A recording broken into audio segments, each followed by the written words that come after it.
What's going on, everybody, and welcome back to another episode of the Book Binge on the King Crusoe YouTube channel. This week is episode 43 for an episode a little bit different than anything I've really done on the show before, and pretty much different from most, if not everything else I'm going to do on the show after this, except for one other exception, which we'll talk about a little bit later. Normally, I don't or wouldn't cover any classics on the Book Binge here. I would relegate to covering those on relegate. I don't know if that's the right word there, but we're just going to go with it. Normally, I would choose to cover all of my classics on the series called Count the Classics, which hasn't really gone anywhere yet because of really time reasons and other stuff that we don't really need to get into here. But there are two reasons why I'm going to be doing this week covering the Iliad. Now, like I said, there are going to be pretty much two reasons why I'm going to be covering this, as well as the Odyssey here in a few weeks. I'm not actually entirely sure when I'm going to be doing that. I think it'll be in 3 episodes from now, but don't quote me on that. Now, reason number one why I'm going to be covering this and the Odyssey is because I feel like the majority of people who have heard of or who have had any, express interest in reading the Iliad or the Odyssey have rather erroneously been intimidated by these epic poems. And don't get me wrong, I perfectly understand why a person could or would be intimidated by these poems.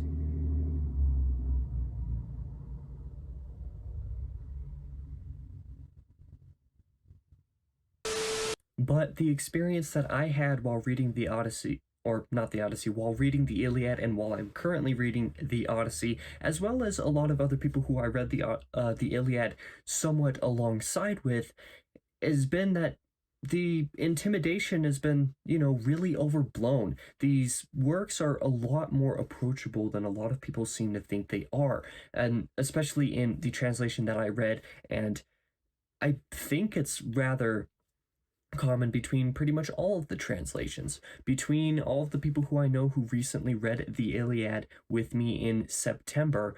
There was, I don't know, probably a dozen different translations, even within a few different languages, and I'm pretty sure all of us shared more or less the same, the same type of feeling that the book is a lot less complex, a lot more simple and straightforward, a lot more approachable than any of us were anticipating before reading it. A lot of us were just like, okay, well, I'm bracing myself for this, but then it turned out that it was really quick and easy, relatively speaking. So first reason why I want to cover this and the Odyssey is because I want to make it clear that these books are these poems, but these bindings, these stories are a lot more approachable than you think they are. I promise you, they are a lot more approachable than you think they are. Reason number two why I want to cover them is because I admittedly actually didn't have enough books to cover in reviews and enough episodes planned out to be able to get through the rest of the fall and early winter leading into 2023 because, well, as I'm recording this, we're heading close to November, and the possibility of my actually moving out and getting into my own place within the month-ish, especially by the time this video releases, there's a not insignificant chance that I might be in the process of moving or very much prepping hardcore for doing that. So I needed to be able to cover something to make up my ground for pretty much November and December, just in case that is a definite thing that's going to happen, because if not, then I'll be fine. But if it is a thing, then I don't want to be behind on episodes or stressing about getting a bunch of them recorded and edited all in like the matter of a couple days, just because I'm going to have to be packing up and leaving.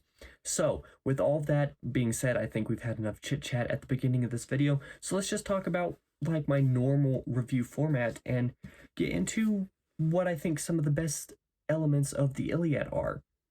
Quite frankly, most of what it can be found in this book can fit into this section. Like I said, it's very approachable, and part of this is because of how it's paced. Its amount of action, quite frankly, it is non-stop. There are very bloody battles, some of the descriptions of people being killed, and some of the things that happen in combat are actually rather explicit, surprisingly. So there's great character dramas with amazing speeches, given between different characters, and, stuff that is just like, well, this is kind of cheesy. This wouldn't actually happen in a real battle. People, enemies on a battlefield aren't going to do a, 200-line speech about who their lineage is and why they're proud to be them and how they're going to defeat you. But it is so fun to read in this book. Just, the way that it's laid out. My translation was actually really good at doing this in a way that felt like normal prose, that,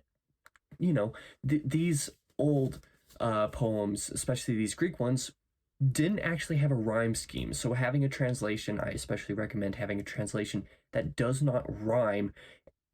And my translation by Peter Green, I don't know about the Robert Fagel's translation, which I'm pretty sure is the most popular, and I'm pretty sure it's the most popular for a reason.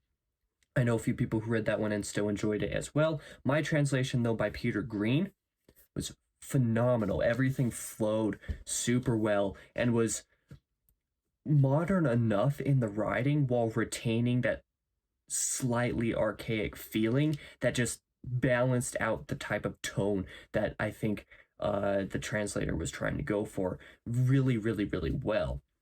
Like I said, fantastic speeches and character drama, even more than character drama as well. There's fantastic drama between the gods. And I will admit, going into this, I was not expecting the pantheon of ancient Greek gods to have as big of a role in this story as they do. There are several parts of the story where it's just like, okay, well, they're actually doing stuff. And I'm not going to spoil anything, even though this thing is thousands of years old. But I think it's something that you really ought to experience for yourself. It was really fun, especially I think if you are a fan of Rick Riordan stuff, like the Percy Jackson and the Olympian series, even the Heroes of Olympus.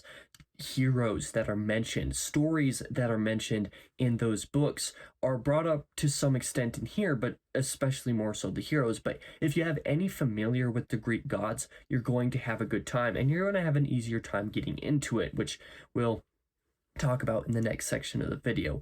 I just thought that everything in this book was, well, not entirely everything, but most everything in the Iliad was really satisfying and done to a great extent. There are great fight scenes, and quite frankly, most of this book is just battle. Like, it takes place in the space of just a few days, pretty much, for all intents and purposes, and most of that time is spent actively battling between the armies, and that's really exciting. It's just non-stop, and I love that. It's all fantastic. I really can't explain how good the content is. Like, it's hard to really expand on it.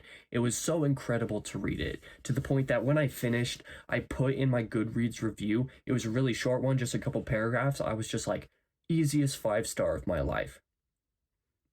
Even like, I don't know how else to put it. It's the easiest 5-star of my life. It was so good. And the craziest thing about it is the fact that there's no way that I don't enjoy this thing even more on a reread, and there's no way that I don't reread it at least, once or twice or 10 times throughout the rest of my life. There's a surprising amount to dig into as well between different heroes and the different characters, and kind of references that are made between them, and even studying to some extent the mindset between, I guess, the different armies, between the Trojans and the Achaeans, or the normal Greeks.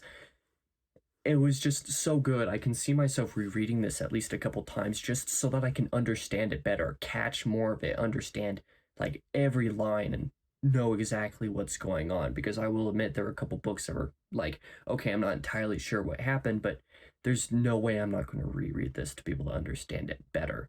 So now that we've gotten that out of the way, what are some of the worst elements of the Iliad? Which I'll admit, there are a couple things that aren't quite so great about this, but one of them is more of a taste preference type of thing. I think it'll still work for most people, even despite it. The other one is a legitimate problem with the poem that luckily actually doesn't really hinder the experience of the entire thing as a whole. Now, book 2, or song 2, or stanza 2, or however your book defines it, the Iliad is comprised of 24 books, or stories, or songs, however Book 2 is great for the first half. Book 1 is great. Like, it starts off really great. But then the back half of Book 2 does this weird thing at the end, in the back half of it, where it lists like a million names and the names of legions and ships and counts of soldiers that fought on those ships and stuff.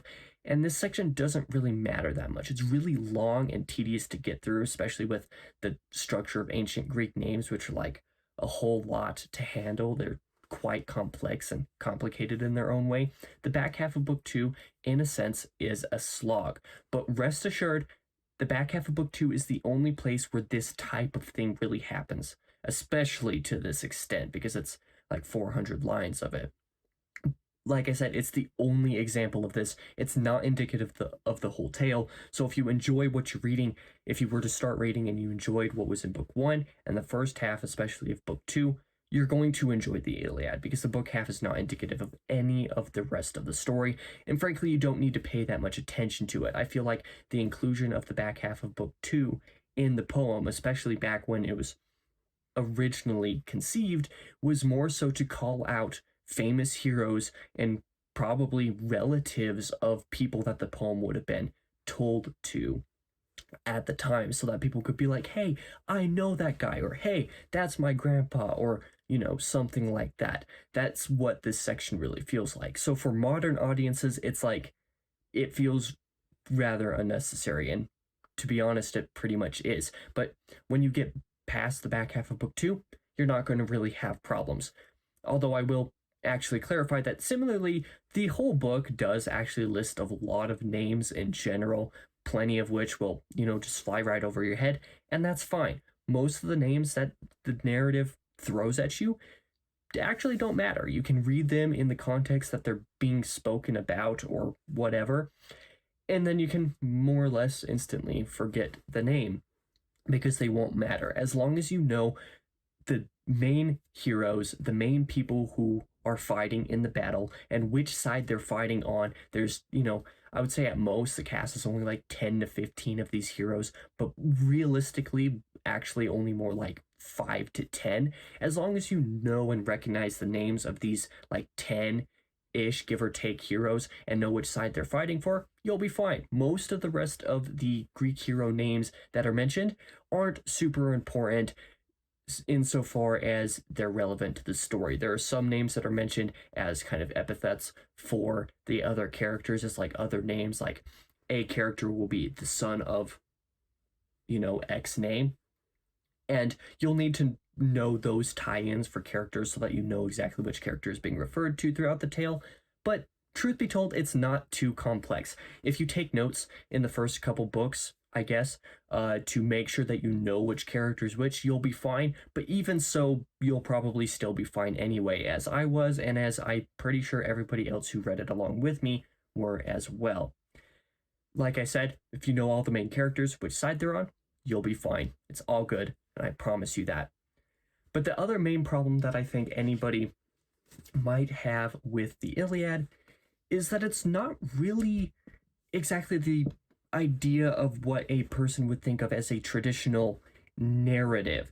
There's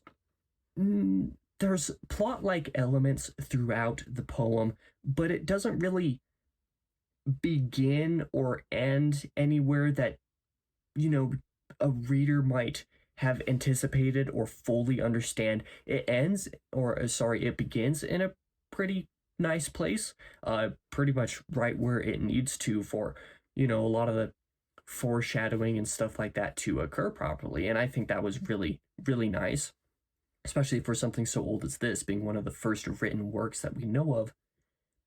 The ending is a little bit different. It ends in a place that's just like, oh, that's where it ends. That's the tale of the Iliad. That's a little bit weird. And yeah, like I said, there's some plot-like elements throughout that you can kind of see where things are going and developing, but the Iliad doesn't really have a plot, so to speak. But despite this, I would say that the nonstop action, which I've praised so much up to this point, does really make up for that. And although it's not structured like a normal narrative in those ways, there's still enough plot adjacent material that is still a great ride to go through, especially when you're following some of your favorite heroes, depending on which one you like the most. But really, the main thing that I think anybody's going to have a problem with this is reading it and discovering that a couple of things that I think pop culture really, you know, says is like that's what the Iliad is these couple pop culture references, or what people know of being the Iliad aren't actually part of the Iliad. Now, I guess to some extent this could be considered spoilery, but to another extent, I think it's also, for me, managing expectations. If you're expecting to find the Trojan horse, that famous Trojan horse story, that actually doesn't happen in the Iliad, surprisingly enough. The Trojan horse, the story of it is actually told, though, in the Odyssey, for example, but the story of the Trojan horse does not occur in the Iliad, because the Iliad, that's not what it's about. It's about a different hero and accomplishing an arc with that, and using some of the other characters within that arc that they're trying to build. It's not actually about, the Iliad isn't actually about sacking Troy, so the Trojan horse doesn't make an appearance in the story, despite what pop culture might tell you. And similarly, the death of a certain iconic Greek hero, who I won't name for spoilery reasons, that you've probably heard of if you know much about Greek history or mythology, also isn't in the Iliad, and again is mentioned in the Odyssey, but it is not actually in here. So if you're expecting to find those things in here, you won't, but you will find a lot of other stuff to enjoy. Like I said, even despite these things, the Iliad is still really good, really approachable, and really nice to read. Bloody battles with drama with the gods and all of that stuff, it's all in here. Like, honestly, what else do you need? It was super enjoyable for me to read. And with that, we come to the conclusion of this review. I honestly think that it is a crime that this poem is as underread as I think it probably is, especially amongst my generation, being a Zoomer, being Gen Z, a generation that, quite frankly, has very few people who read in the first place, and the people who do, don't exactly read anything that they're going to consider complex, and especially not anything that they're going to find boring. And since this book is so old, a lot of people in my generation are going to be like, why would I read that? That's probably just boring nonsense. You know, people who aren't going to touch a classic with any intent to ever read it, let alone get anything out of it. So, like I said, yeah, I think it's a crime that this thing is so underread as it is, because even for people who, you know, are going to find a lot of classics boring, which, fair enough, there are plenty of classics where it's like, okay, well, if you're not super into what this is trying to do, it would be boring. This isn't boring. It is nonstop battle and action. I genuinely think that fans of Percy Jackson and the Olympians, which I mentioned earlier, and really anything based on Greek mythology, even if it's set in a modern world, will already, you know, enjoy facets of this. For me, being so familiar with the Greek pantheon of gods, because I was obsessed with that stuff in middle school, and even still am to an extent, it made it a little bit easier to get a hold of. Like I mentioned earlier, if you know the heroes and which side they're which side they're fighting for, you'll be fine. You'll also kind of have to apply that same sort of thing with the gods. If you know which gods are which and which side they're rooting for, essentially, that's also important to know. For someone like me who already understood the gods so much, that was just kind of a given. It was pretty easy to figure out which side was which and be like, okay, I can see that, that's fine. If you're any way familiar, this book is going to be rather simple, and honestly, the interactions between the gods are probably my favorite part of the Iliad. So if you're somebody who's familiar with Greek mythology, I would say there's going to be enough for you to enjoy just because of that aspect. There's a lot in the Iliad to love, and genuinely it is a million times more approachable than you think it is. I've said this a few times throughout. I promise you, that is the truth. The Iliad is a lot easier and a lot more approachable than you think it is. So if you have not read it yet, please go ahead and read it and treat yourself, especially if you've ever had any form of interest in reading it.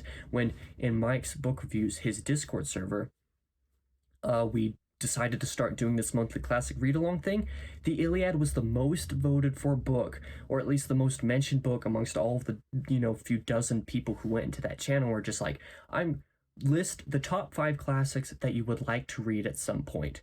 Almost everybody who made a list like that mentioned the Iliad. The Iliad was number 1 in that sort of poll by honestly a large margin. So if you've ever had an interest in reading the Iliad, read it. It is a lot easier than you think it is. So obviously, as we come to the end of this review, I love this book. and I think I'm going to love it more on rereads throughout the rest of my life. There's no way I don't reread it more than once through the rest of my life. So if my passion for this thing comes through in the video like I hope it does, I would greatly recommend that you try reading it for yourself. Even if you don't love it as much as I do, I'm sure you'll find something to enjoy in it, especially if you're Greek mythology and history buff like I am. Well, not buff, but, you know, have a passion for that like I do. So I'll see you guys next week with another episode of the Book Binge. I'm actually not entirely sure I recall what I'm going to be covering since I'm recording a lot of stuff ahead of time, but I hope you enjoyed this video. I'll see you all next week.